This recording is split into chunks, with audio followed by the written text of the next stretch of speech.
중형 SUV 시장은 지금 그야말로 격전지다. 그리고 그 전장 한가운데 한 차세대 모델이 서서히 그 윤곽을 드러내며 주목을 받고 있다. 바로 기아의 대표 중형 SUV, 소렌토의 풀체인지 모델이다. 단순한 외관 변경이나 옵션 추가를 넘어 브랜드 철학과 기술 혁신이 결합된 본격적인 세대 교체. 이 신형 소렌토는 단순히 SUV 한 대의 의미를 넘어서 기아 브랜드의 위상을 다시 정의할 전략 모델로 거론되고 있다. 새로운 소렌토는 기아의 디자인 정체성인 어퍼짓 유나이티드를 바탕으로 과거의 어떤 소렌토보다도 더 대담하고도 미래적인 실루엣을 예고하고 있다. 디자인 렌더링에서 가장 눈에 띄는 변화는 전면부다. 전통적인 SUV 라인의 균형을 유지하면서도 EV9에서 영감을 받은 수직형 헤드램프와 대형 라디에이터 그릴이 전면을 장악하고 있다. 날카롭고 도전적인 선들은 무게감 있는 SUV라는 본질을 놓치지 않으면서도 전기차 시대로의 이행을 상징하듯 공기역학적 디테일을 강조하고 있다. 측면 라인은 기존보다 훨씬 입체적이며 캐릭터 라인은 볼륨감을 주고 휘라치는 더욱 두드러지게 강조되어 도로 위에서 존재감을 높인다. 후면은 수직형 리어램프와 새롭게 디자인된 범퍼로 마무리되며 전체적인 인상은 진보된 정제미로 요약. 실내 역시 그 흐름을 잇는다. 현재까지 유출된 정보에 따르면 신형 소렌토는 대폭 디지털화된 운전석 구성을 택할 것으로 보이며 12.3인치 이상의 파노라믹 커브드 디스플레이가 계기판과 인포테인먼트 시스템을 아우를 것으로 전망된다. 이는 단순히 시각적 화려함을 위한 요소가 아니라 직관성과 편의성 모두를 고려한 사용자 중심 설계의 결과다. 운전자는 더욱 적은 동작으로 더 많은 정보를 파악하고 조작할 수 있게 되며 여기에 최신 음성인식 기반의 AI 비서 시스템이 탑재된다면 물리적 인터페이스에 대한 의존도는 한층 낮아질 것으로 기대. 그 외에도 무선 애플 카플레이, 안드로이드 오토는 물론 OTA, 오버 더 에어, 무선 업데이트 기능이 기본 탑재될 가능성이 높다.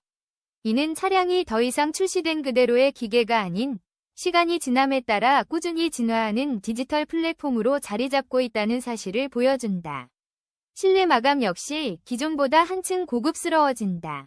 프리미엄 가죽 시트, 우드 트림, 앰비언트 라이트까지 적용되어 상위 SUV와 비교해도 손색 없는 품격을 자랑하게 된다.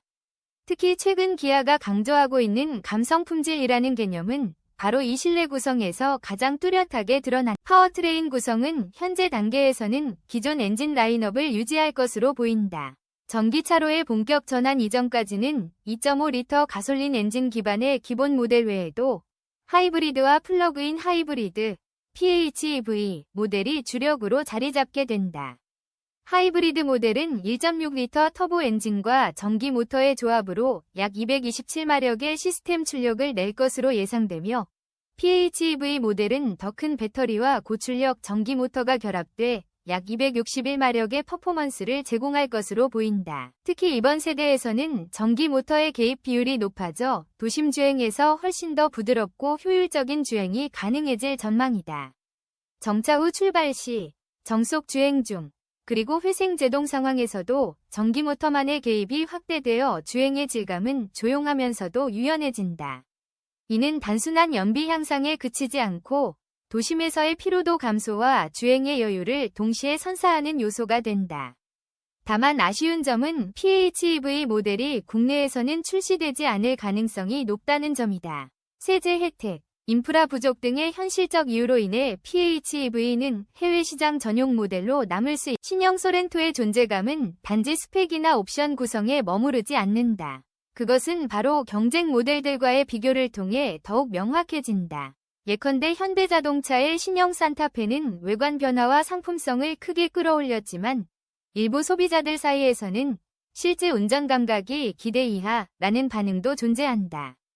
그런 점에서 기아는 감성주행이라는 감각적 요소와 실제 성능이라는 기계적 신뢰성을 동시에 공략하고자 한다.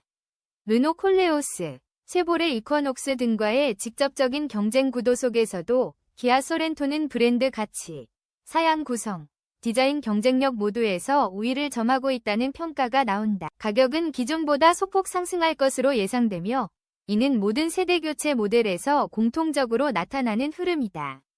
더욱 커진 차체, 고급화된 실내, 그리고 첨단 기능의 확대가 가격 인상의 근거가 될 것이며 소비자 역시 그 정도의 상승폭은 어느 정도 수용 가능하다는 분위기다.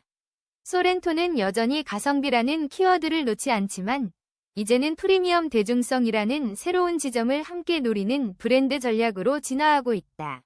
출시 시기는 아직 정확히 확정되진 않았지만 업계에서는 2027년에서 2028년 사이가 유력하다는 전망이 지배적이다. 다소 긴 텀을 두고 신형 모델을 준비하는 것은 단순히 기술적 완성도를 높이기 위함만이 아니다. 글로벌 전기차 전환 시장과의 정합성, 그리고 플랫폼 전환의 타이밍 등을 고려한 전략적 움직임으로 보인다. 결론적으로 신형 소렌토는 단순히 산타페 대항마 이상의 의미를 지닌다. 그것은 SUV라는 장르가 지닌 실용성과 이동성, 그리고 현대 소비자가 요구하는 감성적 만족감과 기술적 혁신을 모두 아우르는 완성형 중형 SUV의 탄생이다. 지금 누군가가 산타페 샀다고요? 라고 묻는다면 조만간 그 말 뒤에 이어질 대답은 분명해진다. 소렌토 풀체인지 모델 보면 후회할 걸.